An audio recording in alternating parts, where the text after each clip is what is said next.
егов мобайл қосымшасы арқылы вакцинацияға жазылу үшін басты бетте вакцинацияға жазылыңыз батырмасын басыңыз. ЭЦК немесе бір реттік пароль арқылы авторизациядан өтіңіз.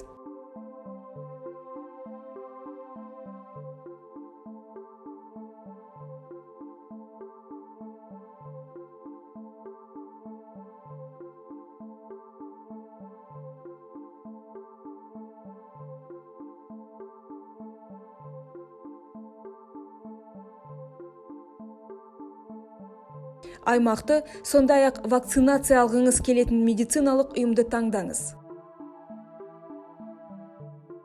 Қызметке тапсырыс беру батырмасын басыңыз. Өтінім бір жұмыс күні ішінде қаралады. Өтініш қарастырылғаннан кейін, егер сіздің нөміріңіз мобильді азаматтар базасында тіркелген болса, вакцинаны алу күні мен уақыты көрсетілген SMS және жеке кабинетіңізге хабарлама келеді.